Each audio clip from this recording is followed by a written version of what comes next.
Welcome back. I am here with Direwolves mid laner Triple. Congratulations on the win, but not many people expected Direwolves to be able to pick up the win today with the suspension of SuperMassive. So how is the team approaching today? Obviously with like all the fundamentals out the window, you know, with Shern gone, like not saying Udi's bad, but like, yeah, everyone just focused on like their individual plays. So we just said just mechanics max and let's just style on these kids individually. And I think in the end, we just out-team fought them. Now, it seemed like Udi was kind of thrown into the mix, but we saw him secure Baron with that dying breath. So what did you really think of his performance today? Udi performed, I mean, for what was expected of him, definitely above expectations. Yeah, and that Baron steal at the end, well, secure. It's just, he's just doing his job, you know, and I'm proud of him. And you and SuperMassive have a great relationship both in and outside of the game. So for you personally, what was it like adapting to playing without your jungler?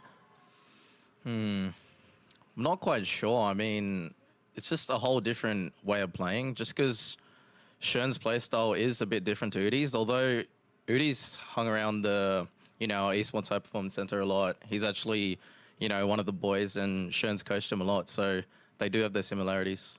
So your last game of the day is going to be a tough one. It's against EDG. So what are your expectations going into that match? It's just the same as before, honestly. Just mechanics and just try to style on them, maybe. I don't know.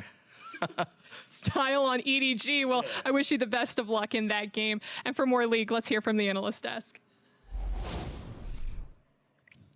Thank you very much, Abelie. Very happy Direwolves to see moving on so far in the play-in stage. Hello, ladies and gentlemen. I am Rivington Bism III, casting alongside my co-host for our newest global travel doc all over and down under. It's going to be amazing. What's up with the down under? What are we going to expect today from the games? Well, we just got a victory. I mean, that's the first thing off the bat. Triple played out of his mind, I think, on that Azir. Not something we've seen much lately, and he really is the catalyst for this team to do well. Well, we got more games. We're gearing up for Game 4, where SuperMassive are facing off against the representatives from the SEA Ascension Gaming. So let's hit those rosters. In the top lane, you're going to see Rockky. Moving around in the jungle is Lloyd. Mid lane, you may remember as G4. Bot lane, Niksar. Support, Rich. And coach, Chainerin.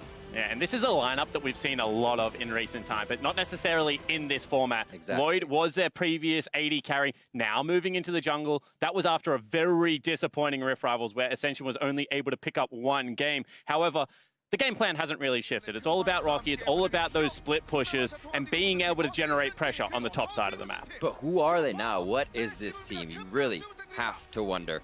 And Ascension Gaming as well, making their way onto the stage, have their work cut out for them. Yeah, absolutely. I mean, we already saw SuperMassive once today, and they honestly looked pretty damn good, Riv. Yeah. They were able to play such a controlled style. Their bottom lane just goes from strength to strength. Great laners, great team fighters, and I think the composition they built around that really does speak volume to how well drilled this lineup is. And I think that Ascension, they need to play a little bit more loose. They need to play a bit faster. That's what we're used to seeing from SEA, you know, that chaos-style League of Legends. And if they are able to do that, maybe they can shake up the Turkish lineup. They really absolutely could. Seeing what SuperMassive has in the bot lane is something they will have to focus on. That seems like to be the rock that cannot be shook for this lineup. Yeah, absolutely. And I mean, we're going to see the new AD carry for the first time, previously of Gambit Niksar. And this is a guy that is a low econ AD carry. There's not many of them going around Worlds at the moment. I keep saying it. Lots of resource-intensive AD carries. Uzi-style League of Legends seems to be the flavor of the month. So I expect Rich to get out of that lane, leave Niksar to just soak up as much golden experience as he can, play towards G4, play towards Lloyd. We're almost about to be in Champion Select. Not too many kind of shared champion pools between these teams, so we should see a lot of those comfort picks coming through, and we should get a nice, I'd say, bloody game out of these teams because I expect to see quite a bit of fighting. Yeah, absolutely, and I'm really looking forward to G4 versus GBM. GBM is not one to shy away from a competition. And what was the Zillion, too? You get a few of those, but we remember Zillion or GBM to go hard. Yeah, absolutely, and I want to see him on something like the Vladimir, something like the Rise, and really be stepping up in this mid lane. Because as I mentioned, G4, you know he's famous for the Aurelia. The moment against FLICKR where he was locking in the Aurelia, FLICKR all left him at that stage. But this is a guy that certainly doesn't have confidence issues, to say the least. I think a lot of people will remember that mid lane Olaf versus Aurelia. It's kind of the pinnacle of Worlds. Seeing players say, no, I can outplay that pick, and seeing something new come out. I can't wait. We're only in the play-in stage. Yeah, absolutely. And I mean, we've just seen a lot of it today. You know, EDG throwing the gauntlet first up, playing such a quick game. Then SuperMassive saying, no, we can slow this pace down, and we were able to take it to you. Interested to see what the clash of style is here. All right, Ascension Gaming. Can they get a victory here? Can they find a win? First time at Worlds. What kind of results can they produce? Picks and bans have already started here against Bahçeşehir SuperMassive. And we're almost finished out as the jungle gets a bit of focus, as well as those assassins we've been seeing a lot on the ban list. Yeah, and that's really interesting, right? Because you would think Akali, strongest assassin on the current patch, that would be something that G4 could be interested in picking up. However, already SuperMassive has shown their response to that, so maybe a pivot coming in here at the last moment. And there's the Urgot getting taken out. A lot of versatility to the top lane for those laners coming into the World's play. Gragas will be locked in for Lloyd in the jungle to start things off for Ascension Gaming. Yeah, absolutely. And I mean, something that we have seen flex a little bit, but not necessarily in Rocky's wheelhouse, as we said. He's a little bit more aggressive. So I expect that one to go towards Lloyd. Doesn't really give much away in the current meta if you just do blind a jungler. However, there are some aggressive picks like the Olaf, like the Xin Zhao that we're seeing rise to popularity, and maybe Stomaged goes towards that. A lot of the Xin Zhao. We've been wondering kind of what will the pick be that doesn't get banned much but gets picked a lot. Yep. He's definitely been on the list. Sion for some safe play in that top lane for fabFabulous. As one more pick here for Bahçeşehir SuperMassive before they hand over the picks back to Ascension. And Sion just interests me stylistically, because if there was going to be one tank that we saw a lot of, it would be the Ornn pickup for me, just because of the deadliness of that engage and the ability to couple it with something like Tahm Kench that we've seen used to great effect. However, Sion, a little bit more wave clear, a little bit more lane control, and something that fabFabulous maybe not necessarily excelling on, but should be absolutely fine for him to take in this matchup. Jungler for jungler, so do we get a top? Oh, now I think we do actually have our top, as Lloyd may be on a Gragas. We'll have to see how this one plays out, but that looks like what it could fall to be. Yeah, absolutely. And I mean, we already said that Lloyd just followed the Graves around Summoner's Rift. Yeah. Back in, 2014 when Graves was a big AD carry, it was his favorite pickup. Now Graves obviously a jungler, so he takes that one into the jungle. Maybe G4 has to play a little bit of support here as well now, because we've got two AD carries. Yeah, I mean, Lloyd himself used to be the marksman of the team, so why not put another marksman in his hands? AD carry there. One for GBM now, possibly. They could mix things up. We look before that support, actually, so they do. They will not match this first phase of picks back and forth, unless that's a support Gragas. Yeah, absolutely. And I mean, right now, Zeitnot is going to take a lot of attention, I think, because they've already locked in the Kai'Sa. I think the Varus is going to be hit immediately. We already saw his skill on that. Potentially, they take away the Ashe as well. Try and get the long-range lane bully and get Niksar a little bit more of a successful lane. Absolutely. Against Zeitnot, this guy has had a CS lead in 28 out of his 32 games at 15 in his regular season. He did it to Hjarnan as well with a huge CS lead at 15 and 20, which was eventually caught up, but you're right. It has to be a focus on Zeitnot, or they have to get Niksar or something that can be protected. He's got that Kai'Sa. Can they protect it? Yeah, absolutely. And that's a big question for me, is how do they keep this safe? Because you can see already that they're not focusing out Zeitnot's champion pool. If this isn't a Varus ban, they can take an aggressive lane with a lot of CC. And we already said that Rich probably wants to roam in this matchup. Absolutely. We've already seen Zeitnot and SnowFlower throw the gauntlet against Hjarnan and what did. They matched them top side of the map. They took the turret back. And I think that is a respect ban that needed to come through. For sure. And correction for myself, that was 27 out of 35 games that he was in the lead at 15. Ooh. I was looking at something else as we get the Lucian in for Zeitnot, something very lane dominant. And with the Braum, Taster's Choice lock in there. Yeah, there's kind of two ways that you win the laning phase, right? You outrange, you poke, you play it slow, or you just lock in the brawl-heavy Lucian Braum. And they really are just like looking to play from strength to strength right now. Such a potent mid-game comp put together. Absolutely scary from SuperMassive. We already saw him play quite quick in their first game, which is a victory. And now we will see the Cho'Gath to top side. We now definitely start to see this composition fill out a little bit more. Actually, I say top side. Could be a mid-Gath. Yeah, as potentially, now or a final support. pick. Gragas? We don't even What is know going yet. on? Roll the dice. LeBlanc is on the board. That's a mid lane. It's Cho'Gath top, possibly that Gragas in the bot. So I say passively. I'm so with conviction here. Yeah. It could be. And now we will get the final pick for SuperMassive. Hands are in the air from both of us. This is going to be an awesome game. We expected the champion pools to be quite a mix-up, and we're getting it. Yeah, and I mean, that is just such a bold call to lock in your support Gragas as the first pickup. You know, being able to have that flexibility in the draft. I don't really, like, there is such heavy skirmish potential, and it's going to come out. And we already mentioned the gauntlet that GBM's willing to throw. That is certainly one. Interesting. Kind of definitely looking at early, have a little bit of wave clear for SuperMassive, but if they hopefully don't lose control of the lanes, they could start getting pushed in on this. We see Rockky, we talk about that split push. Will he just be a menace on Cho'Gath on the side until and if his team needs him? Yeah, and I think this is going to be the 17th unique pickup for GBM in the summer split. He just kind of plays a little bit of everything. Most played champion, of course, is going to be the Vladimir. Plays a lot of Xerath as well. But after that, it kind of falls away just into like every single champion in the game. And not going to be anything new here for GBM, taking a unique pick into this one. And it's what we kind of wanted, right? We said, yeah, the Zillion's there. It's his pick. They were able to come out with the win, but it's not that aggression we see from him. GBM taking control of the game. It's that man. It's ganked by Mom. And you're probably going to get ganked by this Kassadin at some point in the game. Yeah, and I mean, it's a little bit of a different feel for an assassin, right? Because Kassadin does need to get towards that 2-3 item mark. Probably needs the roller. Probably needs itself a Lich Bane. Maybe even the Zhonya's, depending on the state of the game. But there's one thing for certain. If it does get those items behind, if it does get rolling, unrivaled in the split push, a very good team fighter as well, and GBM will just be able to do everything on this pick. I am excited. Should be explosive across the board. We're seeing a few teams here have their first chance at Worlds. SuperMassive faring very well in their first game and finding a victory. Can Ascension get some ground under them here in their first game at Worlds? It is a daunting task. The nerves are at max. We've heard it from every player. And we even heard it from Blabber, a rookie coming in, which a lot of these teams, which are their first time here, also have those rookies. Yeah, absolutely. And I mean, the stakes are even higher because already G2 have dropped a game. So if you can get that first game, if you can even out this group, means that it really will be anyone's game and can cement yourself as that opportunity to go through as a first seed. Because we've already mentioned it, the best of 5 is going to be tough for the second seeds coming in to the play-in stages. So this is really do or die time almost already for Ascension to be able to make that mark. All right, we are on to the Rift here for Game 4. Day 2 of play-ins. And we will see as the team set up a line of scrimmage here. Our eyes definitely focused on this mid lane. Electrocute G4 on that LeBlanc. We got a fleet on footwork on GBM for his Kassadin. Yeah, a little bit more sustain in the lane, trying to keep himself topped off. And that makes a lot of sense. This is going to be a tough laning phase. Corrupting pot for auto-attack harass is just going to be persistent. There's not going to be many windows for GBM to trade back. He's gone with a shield as well, so teleport going to be important in this lane to keep himself topped up on that mana.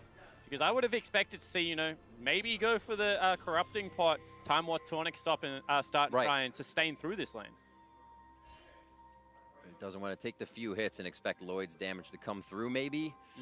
GBM to play it safe here. Looks like he did take an auto there from G4 as they head to lane. As I said, one we'll be focusing on. We'll keep an eye on the CS for Zeitnot to Niksar to make sure that is something that plays in favor of Ascension. They have to be able to take that as well. Niksar coming over, as we said, a former member of Gamut Gaming, a team also here at Worlds, has been able to do good things, add more versatility for the team than Lloyd did, but they still wanted Lloyd's veteran experience in the jungle. Yeah, absolutely. And I mean, we've seen Lloyd since really the Bangkok Titans, the core that became Ascension, came onto the scene in 2014. They were able to make their run through IWCQ then and have a pretty successful tournament.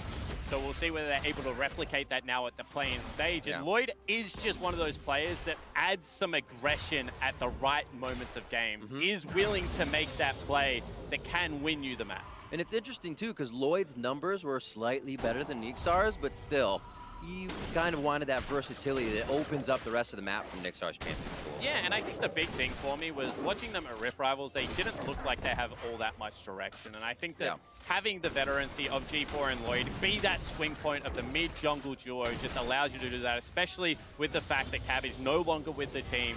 So I think that, you know, it just adds some versatility to an otherwise maybe stagnant team at times. Oops damage there for G4. But yeah, they definitely have a bit of that versatility as well. Lane. With the Gragas, they say this is a kill bot lane, and we will do that to the Lucian Braum. Zeitnot taking damage, heal comes out from him, and he'll stay safe. Great job by SnowFlower to be the body block on the way in, but Stomaged is now ready for the undertow, and he's just there for a tit for tat. Heads back out. First gank from Lloyd. Yeah, and that is so many summoner spells burn. You can already see 3 from both of the bottom lanes. Just the heal remaining with the Ignite on SnowFlower. But Lloyd also burned his. He's just willing to get in there very quickly, and that means that the return gank, especially if it is from Stomaged, can have some big impact down here. So now they have an idea, privy to that jungle knowledge. Again, proccing that electrocute as much as possible outside of that turret range for these further engages.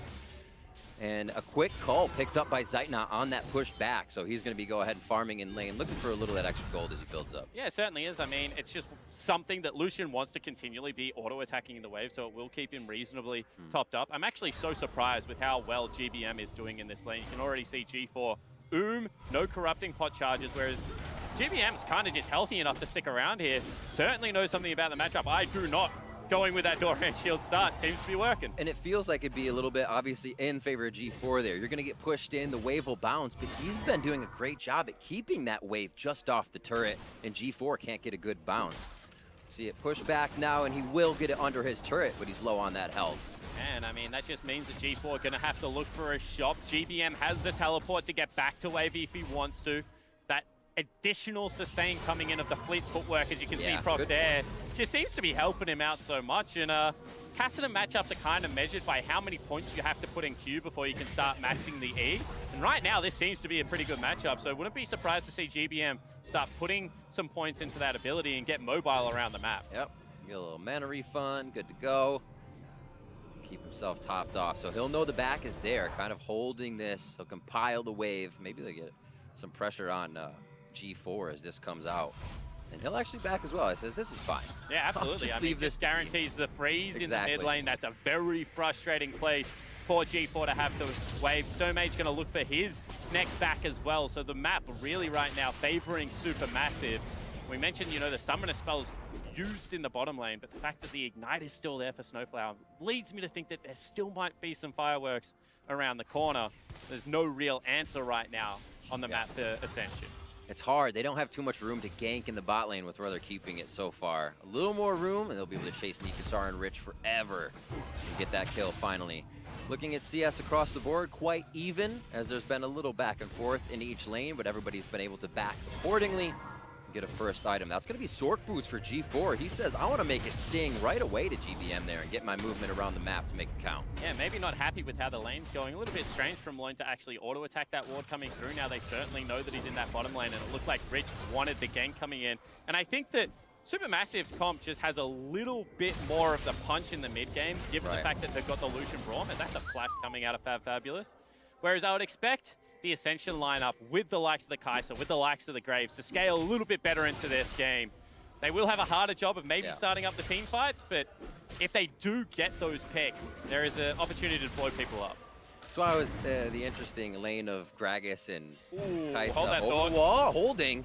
No Ragnarok coming through. Level 5 Stomaged. Chain goes out as they make sure he's tunneled into the choke point. Beautifully done. End of the line kill picked up by Lloyd. And now it's going to be Ascension inside SuperMassive jungle. But SuperMassive doesn't want any of this fight. And they're going to start backing off. Unbreakable used by SnowFlower. This could be the catch here. Body slam into him. They're picking up more on the side of Ascension. And that one's over to G4 as they're able to just say, who wants this? And that's exactly what we said, Riv. Bring the chaos. They chase Stomaged into his jungle. It looks like they're on the wrong side of Summoner's Rift, but they're able to clean up the kills. And that is the early game start that Ascension needed. Incredible. The boots pay off right away. That's going to feel good for G4 as he was out of lane, but he'll be able to pick up the CS as well. And Stomaged now, jungle's a bit clear, does have actually red up, as they can see on a pink ward. It'll keep them privy to where he is. But they're trying to get it back now. They may force themselves as we see how this Ace of Predator replay came to be. Yeah, and this is just G4's willingness to leave the wave. You can see that GBM wanted to go back and push that in. He didn't want the freeze against him because he had been laning so well. Good early rotation coming out of Niksar and Rich as well. I mean, we mentioned the wave positioning. Their wave is also on their turret. They're just sacking creeps at this stage to go hunt kills. something that the Southeast Asian region has kind of always done. And once again, it just works. Like, you don't know why sometimes, but just group up, run into their jungle, and grab some kills. It's the no, don't do that. Oh, okay. Okay, and they make it work. It just feels comfortable for him to be kind of in that chaotic position, always pushing the team to their limits because it's where they feel comfortable. Yeah, and I think that's what we're going to see, right? This is a team that has 20 kills per game. They're a very bloody team. And when we have a look at those kills, there's only 1.8 people involved in them. So this isn't like a team fight heavy team. This is like get 1 or 2 members to the fight, start looking for the solo out plays, look for those scrappy 3-on-3, 2-on-2 skirmishes. And I think that if SuperMassive ever get 5 members on the same screen, they will be able to use that skill that we saw against G2. But if it ever gets that down and dirty style, that's just Ascension's wheelhouse. It is. If you're like you're saying on SuperMassive side, they're so slippery. Ragnarok, Kassadin flying around. Lucian's hard to catch. But everything's on Ascension's terms so far. Coming up on 9 minutes, even kind of tempting damage onto the blue buff. Stomaged, level 7, still can't do much. The lane is even, and that's Niksar's and Rich to kind of have aggression on.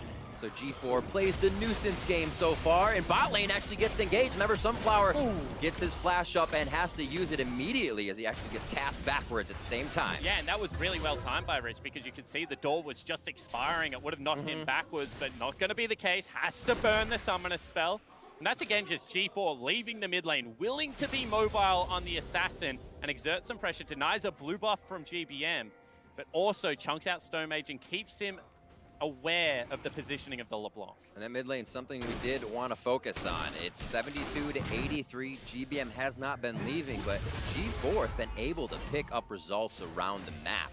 Still feels good for a Kassadin to not have too much trouble in the early game, though. Yeah, it certainly does. And I mean, if he's able to build towards that ticking time bomb status of the couple of items, still certainly a game that GBM can take over.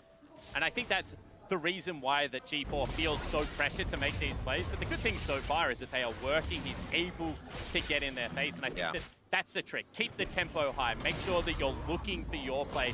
Do not play at SuperMassive's tempo. It's not, you can't say, hey, we've done enough. Now we can kind of relax. Because that's kind of what happened with G2, right? They kind of looked like they had the first turret. They thought, you know, now we're in a position where our Tristana will be able to scale up. You know, we're going to be the team fight monsters. And SuperMassive were kind of like, we've got a zillion. We're happy for this game to go the journey. We will play at your pace. And I think that if G2 had their time again, they would have been like, we needed to get Perks into a side lane. We needed to start trying to exploit that matchup. And, you know, got to really look to see whether Ascension can do that in this game. And it's true. In their region, they were a team win fast, or kind of early leads, Baron, win fast, right? You're now kind of against other teams who had the same results, and you don't know how they play. So that early lead may get very much stalled out, as we're seeing here. Just about 1,000 gold lead coming up on the scoreboard for Ascension as they continue to farm it out, and no lanes really even look like they're ready to break yet. There's been a lot of that action bot lane, but still everything is standing pretty tall with healthy turrets. Yeah, I think the one lane that you would look to be tipping over the edge right now for SuperMassive is once again just the bottom lane. You can see already 30 CS up. There's a big wave here to be collected, but that is a cull that is about to be cashed in for Zeitnot. This was never a lane that was going to have heavy turret pressure, but once he does get that Blade of the Ruined King and boots, he's going to be at the power spike at this stage of the game, where really, if you are going to be the Kai'Sa, you're waiting a little bit longer for your item build to ramp up. Definitely a big sting from Lucian before Kai'Sa hits that. Quick clears. Nicely done. He'll actually just be up in farm over that. Man, it's impressive to watch people farm. Like, if different champions, you got to pull something out next, and you still have to have that top mechanical farm rate every time. It's actually really relaxing. I love watching people last hit. Like, to clear a wave is satisfying, but to watch them last hit is actually just really relaxing. It's kind of therapeutic in how it happens. But it can also be gut-wrenching. Yeah, when they miss cannon crit. There's nothing worse. Especially when you're hitting S and you're waiting. It looks like Lloyd is waiting to see what's going on around Dragon. Cloud Drake will be a little perturbed by this. Ooh, flash in. They're going to get big damage. Oh, SnowFlower's unbreakable the wrong way as he's popped back. And they have been on him time and time again. His flash actually just came back up. They they just have his number. Yeah, they certainly do. And this is one of those things that I said, get Rich out of the laning phase. When he's roaming, when he's playmaking, you know, this is kind of a double jungle setup that we have right now between Lloyd and Rich. And time and time again, SnowFlower is trying to rotate to the play, but he's just getting caught out there a little bit too far ahead of his team. And GBM just does not look like he wants to be fighting at this stage of the game. Yeah. D4's punishing him for that.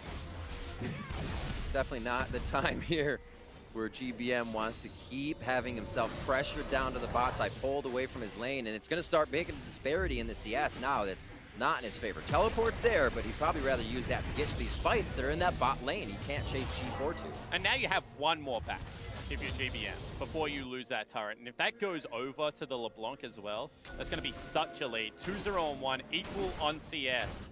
But once again, an earlier spiking carry. Yeah. So whilst they have some good late game insurance out of Lloyd, out of Niksar, it's not like this team comes on too late either. GBM goes forward. Wants to fight himself, has the 1v1. Stomaged kind of give him the false sense of security. Are they under the turret? Stomaged not very tanky at this point, and they really can't heat that turret up. And once again, that's a flash use from GBM. A little bit of miscommunication. It looked like Stomaged wanted to get in there, wanted to continue that fight, but GBM had pieced out before it even really went down. And that's just another small advantage that Ascension is going to be able to play around in this mid lane. What's next? What's Rockky and fabFabulous doing on their vacation island up top with Grasp? These guys haven't even really had too much trouble sharing just about the same CS. I think we haven't seen fabFabulous do an ultimate. That was the other game from today, but soon. I think we'll see something soon. I think something's going to have to give for SuperMassive, because this isn't a game now that you can play out, because mid lane turret's going to be broken pretty naturally. Yeah, that's going to open up things like Rift Herald. That's going to open up the skirmish capability of the LeBlanc, of the Grave. So I think that they're going to have to look to get fabFabulous out behind. Rich just continually looking aggressive in this play. Ooh, Ignite down, more hits to GBM, ticking down, and GBM is down. G4, can they pull the kill back up? He distorts to the top of lane, pulls out Ragnarok from Stomaged. And the 2v1 outplay out of G4, just no fear at all. Burns both summoner spells, gets his man, and he's gonna get first turret as well. Ridiculous. They may even just give this gold to Lloyd, so that feels really good for him. Lloyd is the luckiest man in the world. Like, I have never seen a mid laner do that. Every other mid laner in the world goes, go back to your jungle, I'll take the turret in my own time. This is me. But Lloyd just walks in there, one auto attack, and the skirmish potential of this lineup right now, they need to keep pushing this tempo. 2,000 gold in the lead. Continue to look for your plays. It just looks so damn good right now. I mean, you can see that what the idea is. GBM needs a recall, but they don't want the turret to go down. So he goes forward, thinks that he's safe enough, but with the summoner spells, able to pick it up. Oh my Stomaged word. is like, I have to trade. Otherwise, this turret is falling. And I mean, sometimes you just got to sit back and think I got outplayed. Look at that. Cheers from the coach's room for G4, and GBM feels the pressure. Having Stomaged there, they didn't think anything would happen, but G4 is just on the money right now. And I do want to actually want to play five. Rich, he's not feeling too good on the money. Rich going down, and it's going to be a teleport out of the bot lane. We wondered when they would come in, but actually going to be held off for now. That was from base, so Rockky can't get back to lane too fast either. Yeah, exactly right. Gonna have to walk that one out. However, Lloyd, big beneficiary again, just gonna leech some more farm for himself. As now G4's here. He got the shield, didn't want it. G4 backs off once again. 145 to 150 as GBM keeps up, but he's still looking to get something in the kill or assist column. And this is what I was going to say. GBM doesn't lose the game gracefully, Rip. He is a I will win you the game or I will lose you the game kind of player. We saw it in the best of 5 that they played at the MSI play-ins. Really did get run over in that series. So he needs to start pumping the brakes. He needs to be able to farm up safely. So you're looking at Zeitnot, you're looking at SnowFlower to be able to generate some pressure, be able to draw G4 towards that bottom lane. Because so far mid lane has not been the answer that SuperMassive are looking for. It could be tough as well. We talked a little about that wave clear for the side of SuperMassive. As Ascension starts throwing waves in on each lane, it's going to be very hard to push anything back unless you have Zeitnot there. Looks like Rift Herald's going to be tempted, but they just walk this one around. Shelly's going for a long watch down the beach here. Yeah, exactly. Shelly seems to have a really short fuse at the moment. She just follows you wherever she wants. And once again, we see that SuperMassive After that turret goes down, willing to flip the map, willing to play towards the top objective. There is going to be a mountain trade coming up, however, which would help the Ascension lineup out. So I don't think they're going to be too worried about this one. It is only going to be an equalized turret. And I think the game right now is just being played on their term, and SuperMassive, you know, with the earlier game carries, probably needs to look to start getting Zeitnot and SnowFlower involved in some 3v3s, 4v4s. So that's probably why they want to swap around this Rift Herald right now and try and force that tempo. I think you're right. As much as the early game really looked like, because it was 4-0 at one point, no kills onto Ascension, SuperMassive has the gold even by just 1,000. They take this turret and they are right back in it. Stomaged now into G4, and this could be how it happened. G4 is the one to start off the fights, not get the fight started onto him. But Niksar is there with Killer Instinct, and they'll stop this one in its tracks. Stomaged gets the Ignite down, and they may be able to follow through the fight. Kill pressure's gone from G4, and they lose Rich on the side of Ascension support. Going in, that's going to be SnowFlower getting the first tag on. Winter's Bite locks down G4. And just that's Niksar. Force from Ascension that probably didn't need to be there. And a fantastic rotation coming in out of fabFabulous. As soon as the Sion train arrived at the station, that team fight turned on its head, and they gave the kill over to GBM. Not the member that you want to get rolling at this stage of the game. He waited. Patience is key. It's a virtue. And actually, Ascension felt way too powerful for where they were currently in the game. Stomaged now going to take Dragon, so they get a mountain off of this as well. And we'll see G4 just going a little too hard here. Yeah, exactly right. And he got caught out of position, gets collapsed on. The rest of the team is focusing around that objective. And the big thing is there's no teleport on Sion right now, so they're like, we can fight. But if you get the fight towards the mid lane, you can see how quickly he closes that gap. And he's just occupying, you know, 3 members on the backside of the team fight. And that is just not where Ascension want to be at this stage of the game. That one fight they were able to activate after G4 made a mistake. Still wants to clear it, says, I need this wave gone. I need to be able to roam, help my team. Already top towards Rift Herald Den. Is a little bit of action once again, and SnowFlower just warding and keeping himself safe from Rich. And GBM really not concerned about the pace of this game, Riv. He goes back, he gets himself a tier. He's like, I'm happy for this game to go for an eternity. Like, I haven't even started stacking my items yet. This isn't going to be an aggressive 3-item Kassadin. This is going to be, you know, the late game Kassadin that we see come on.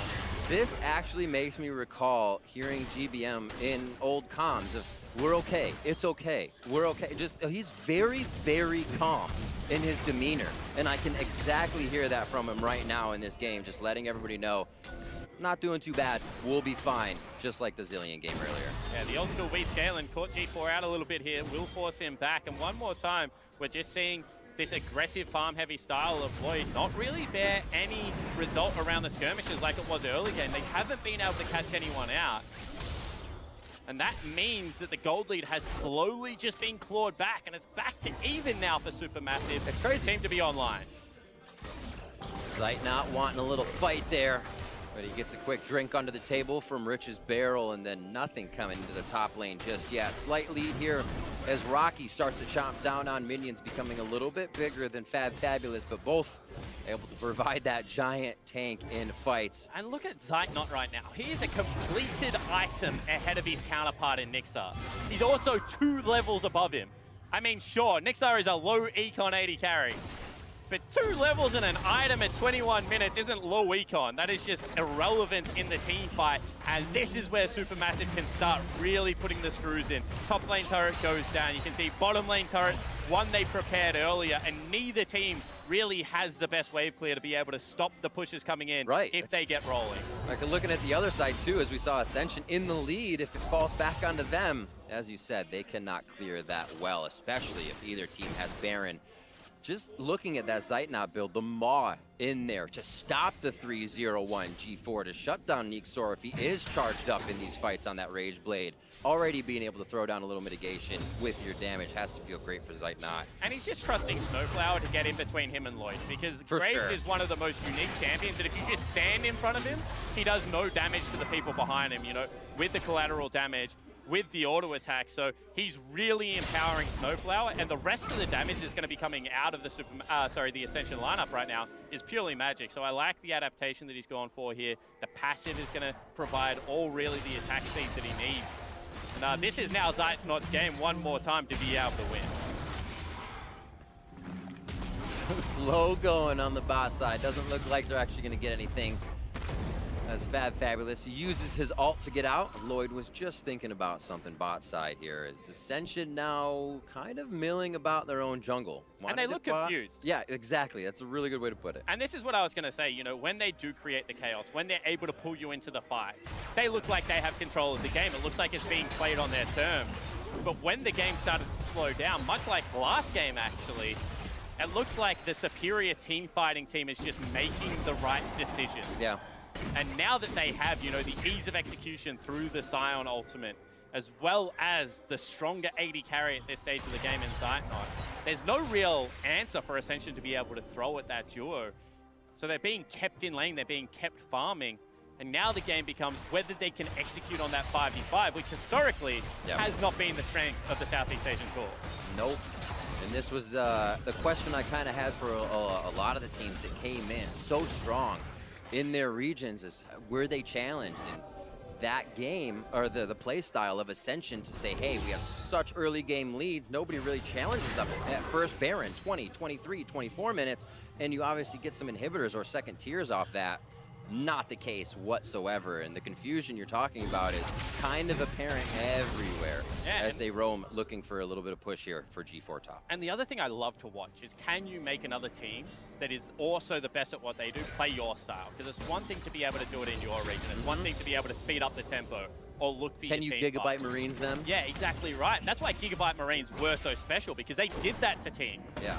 They could do it to SKT for the beginning of the game until SKT became SKT again. But yeah, absolutely. That playstyle is amazing, as you said. Where does it end? Like, how do the superior teams, you know, the control teams, put a stop to that and say, you know what, no, we're not playing the game on your terms. This is how we like to play League of Legends. This is why we're so successful. And not only against Ascension, but against G2. That is what SuperMassive has done. They've just imposed their will on the game and said the game is going to be played in this way. Yeah. And that is very impressive from the TCL team. It's that good defense is a great offense. Yeah. And it's definitely working out for SuperMassive here as they're able to put up a wall and now start to push back. Put a little bit of momentum in their favor. 25 minutes on that clock with Cloud Drake coming up in just 14. SuperMassive now in the lead after a rough early game at 1 point, 4-0 in favor of Ascension, and SuperMassive still respecting the fights. And you can just see, Ascension are like, just fight us, step forward. Why are you running away? Stop being cowards. And my mom's just in top lane saying, you know what, I'll take another turret for myself. Windrake, I don't really care about that one. I'm a Kassadin and I hop everywhere. Running doesn't really do anything for me. And that is trading a gold objective on a scaling composition. So, you know, the Drake at this stage of the game. So unless it really comes down to a Baron force, I just don't see SuperMassive really engaging with this Ascension lineup. And really, the Baron force for either side, who do you give that fight to at this point? Yeah, I mean, the one thing you would say is that Rockky's secure at level 16 is going to be unrivaled. So at least then, SuperMassive have to come into the pit. You don't get the 50-50. Yeah, but then you get the coin flip of the fight as opposed to the steal. So I would be really interested as GBM is about to go back, pick himself up, you know, that Zhonya's hourglass, whether he is yet at the stage or whether they have to wait for level 16 for him to really be able to partake in these 5v5 team fights. Void Staff quite fast on top of more penetration with the Ord for G4 to say, thanks for buying a Mal Mortius first. Zeitnot, he still wants to kill the squishies. SnowFlower is protecting the heck out of Zeitnot. We've seen Stomaged really trailing GBM. And I think that was the difference in the early game towards the mid game. They were able to pick off SnowFlower, they caught him out of position. Since he's calmed down, since he's had a little bit more awareness where it is on the map, the game has been much better. Stomaged now might have to burn the ulti. No, not even going to be there. G4 is doing a great job at these little hits that would change your mind in taking a fight, but it seems like SuperMassive is really doing a great job at acting. Lloyd might be in some trouble here, Riv. Ooh, no hit onto Baron. They're not going to activate it. Great blocks by SnowFlower. Glacial Fisher misses. Sneakosaur's over the wall. Still has all of his summoners up. Rocky's going right in the middle of the fight. Puts himself in the frying pan. Stomaged makes it out alive. Rocky's going to get cut down. And that shot's going over to GBM. The tankiest member, and they're going to look to continue the fight here. Quick slow, decimated onto Lloyd. The Q coming out, and a double kill for GBM. And this is a guy that we said you don't want to give kills to. He is on the scaling mid laner. G4 looking for something. One time, that's all it can do is the in and the out. The team really doesn't have a lot of follow-up on what G4 is doing either, so it's all realized by SuperMassive. They can kind of position themselves to make sure G4 can't do it more than once. And now he's forced to sit back, so is the rest of Ascension. And a half-health Baron at 28 minutes will fall to SuperMassive. Yeah, not even going to be a contest coming in there, and we already mentioned that the one way Ascension can force a team fight is around the Baron. Well, it looked like they had found a fight, but it certainly was not on their terms. Lloyd just caught out of position, had to burn key ultimates beforehand. And when you teleport into 5 members, I don't care how tanky you are, you will get cut down, and Rockky just did not last long at all. This was always going to be SuperMassive's fight, just because of how it started out, and the ability to chase through on the Kassadin, on the Sion, really did just continue the threat. Oof. And unfortunately for Ascension, the time seems to have run out. You know, that early game snowball that they kicked off is certainly not going to be enough now. SuperMassive feeling good. Have always been that team you see internationally, but never to the world stage. And here they seem to be quite confident in their play, in their style, and taking it a little longer than that early game aggression. They can really defend anything, and right now they are actually going through every turret that Ascension has on the map for the kills, for the fights, and they're gonna make it out 5 tall and take down second tier mid as well. Stomaged got the triple kill there somehow. GBM was hopping on everyone, was absolutely popping off on the level 16 Kassadin, and they're just gonna look to end the game. Absolutely ridiculous. They took a few of the outer turrets, but they said it's all about mid lane now. Once they grab Baron at 27.5 minutes, they are gonna grab the game. More kills being put into their pockets before they get to the Nexus. Shots and fires from Zeitnot and SnowFlower as they look to get the base in favor of SuperMassive, who are now 2-0 in the play-ins. And this is a scary lineup. Woo! The ability to just play slow, play controlled, and then when the game is on their favor, to just turn it on the flick of a switch and be able to close out a lineup like Ascension is certainly something that other members of the play-ins now needs to be very aware of. SuperMassive has shown up to play.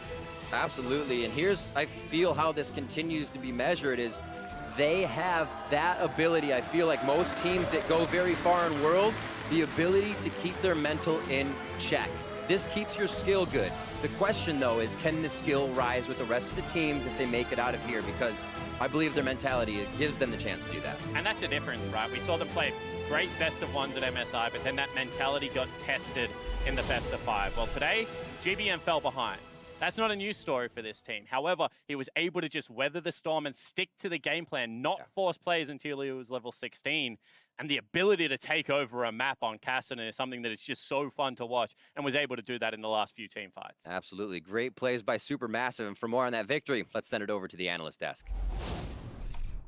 Thank you very much, Riva. Now, you always know when there is a Kassadin in the game that you are dealing with a ticking time bomb, and I think this is the context in which we should look at this game, starting from the draft, because you know that this is coming out from the side of SuperMassive. What comp did Ascension craft against it specifically, or did they play more to comfort? I see that Graves for Lloyd, so. Yeah. OG Graves player. I said he would follow him. He said, you know what, I'm just going to the Graves. If he's going to be a jungle champion, I'm just going to pick him up. So there's a lot of early pressure, obviously, through G4 and Lloyd. I really appreciated that they had so much mid lane control just based off the champions alone. We're going to talk about the faults very soon, but it just never materialized into any vision control. Yeah, despite having the double marksman comp and a LeBlanc, and you're thinking like, oh, they will have a good team fight later, they'll just never be able to match a split push once the casting gets online, unless the LeBlanc is super duper far ahead, which kind of happened, but didn't come through in the gold lead, despite how some of the early game kills were going in the favor of Ascension. Yeah, and that was kind of the story of the early game. Ascension managing to get a couple of kills on the board. We'll take a look at some of those, and then you want some extra things. So, okay, are they going to take Rift Herald after that? Maybe a couple of towers. Where's the gold lead going to come from? And I guess the issue is that everything slowed down, and SuperMassive made it slow down. Yeah, they did, but we have to still give praise to the early portion of the game, because Rich is a great, playmaker as a support. Coming from the bottom side and helping out G4 and Lloyd, I thought was really nice. So these are the early kills we were talking about to begin with. That was the reason why Ascension had the lead. And it really characterizes their playstyle, like very, kill heavy, chasing them all the way to deep in the jungle to get that kill. The thing is, you know, you don't get any turret push off of that. They did end up grabbing the mid lane turret, and eventually LeBlanc was 3-0. But when you look at the gold lead, it was barely over 1,000 because the CS differentials were so bad. I always find that so difficult to judge because I'm like, okay, you should be doing something, but in the game, maybe it was made harder for them. Why do you think it is that against this composition or against the way SuperMassive stalled that they couldn't push further? I think they just defeated themselves. Remember, a lot of it comes down to if LeBlanc has all the gold, where does she need to be? If you can put her on side lane, excellent. If you want to have her mid lane, remember for a good portion of the time, top lane outer turret was still up and available. You can keep her mid. You just need the control wards top side around the river so you can actually feign top side, and there wouldn't be much of a response from SuperMassive. But the wards were still there, so LeBlanc would go top side, and guess what? The entirety of SuperMassive would be ready. So for them to be in this position and still failing at this level is actually unfortunate. Yeah, it was the problem with the vision control was actually probably the biggest one, but I also had a problem with some of the builds. Like, I don't understand on Kai'Sa why you would start Ginsu's and then go Stormrazor. You actually don't spike on your Q evolution until completing the 2 items, whereas if you go Stormrazor into Ginsu's, you basically get it as soon as you pick up the pickaxe. So you're slowing down your snowball advantage by going Ginsu's and then going that way, as well as the fact Zeitnot's built like finishing a Maw of the Malmortius second as opposed to just taking the Hex Drinker against the Fed LeBlanc. Like, that's not a very efficient item to completely finish building. So there were some questionable. There were some odd micro and macro things in this game. I will agree with that. On the other side, we did have SuperMassive. Now we saw them approaching the first game versus G2, also with a lot of calm and control. And this was exactly the same. And I would argue they even had more tools to do that since they had a Kassadin who you know is going to scale up. And that's what's really scary, especially since they Ascension pushed through mid lane tower, which means if you extend that far into the red side jungle, it's going to be very punishing with the slows coming through on Kassadin E and the Braum Q ultimate. So there are so much utility on the side of SuperMassive that you do have to be very confident that you're taking the right fights. And there's that one key fight I found in the top side of the map that really paid off for SuperMassive that really nailed it. I believe this one we're going to look at is the mid lane fight, but I think that much of the same thing goes is the fact that they were able to turn around. This might be the one you meant, actually. And this is just a series of fights that are going to come in their favor where people keep living with almost no HP. And usually it's Stomaged of everyone getting out, and people are just not always on the same page. So G4 doesn't find the kill, but now he's in full retreat mode and getting cut off. And a great job by fabFabulous finding a flank to kind of split that fight. And once again, Niksar now is on the front side. And there was rarely a time where their skirmishing prowess converted into team fight prowess, where if you have 3 people trying to kill one person, they're pretty good at that. But as soon as you have to worry about front to back and flanks and stuff like that, it does feel like the communication starts to break down. Yeah. And one thing too, it was a very converged space that they were actually fighting in. And Braum and Sion are actually so hard to fight into. So Sion just charges up his Q. The shield as well was actually making it very difficult for Rich to ever separate the pairing.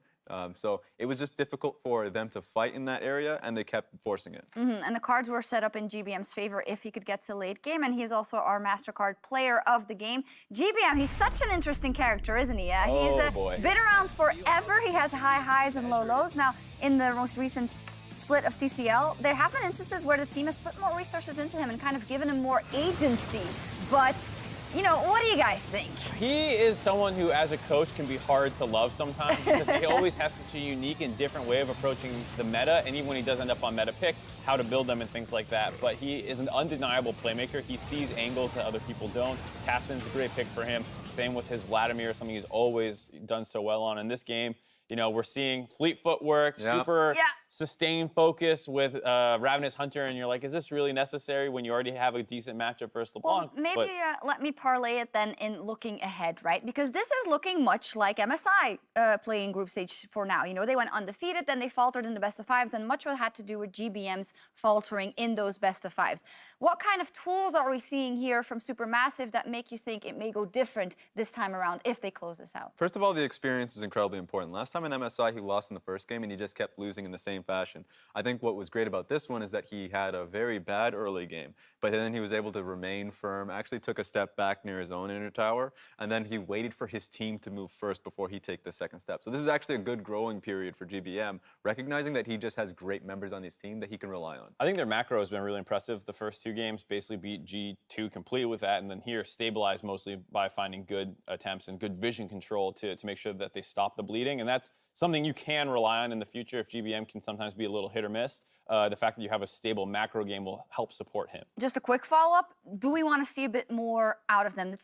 It's one-dimensional. It's very good, right? But it is still one-dimensional. What if a team comes along in a best-of-5 that decides to put the pedal to the metal early, much more than this team? It's really hard to say because if we talk about one-dimensional play, I would agree with you in that the team composition is very focused on that control mid, team play, team fighting. But then I have no idea what GBM's going to play. He actually plays towards Xerath during the regular season, goes to an Alawi pick. So I feel like he's their X factor. Okay, awesome. Yeah, and I think the thing is, if they actually do get the pool 1 seed out of the group, then I don't think there's that many pool 2 seeds who can bring it fast enough to stop what we've seen out of their macro game. Oh, this group has gotten really weird interesting. to think about. Yes, I mean, in a way, it is good for G2 and Ascension that there's a 2-0 team. Now they just have to beat each other.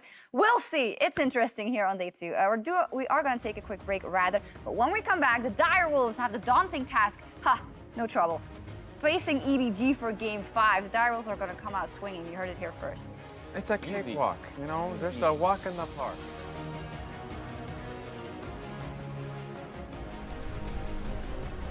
No Ragnarok coming through. Level 5 Stomaged. Chain goes out as they make sure he's tunneled into the choke point.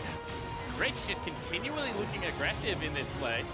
Ooh, Ignite down, more hits. The GBM ticking down. Kill pressure's gone from G4, and they lose Rich on the side of Ascension support.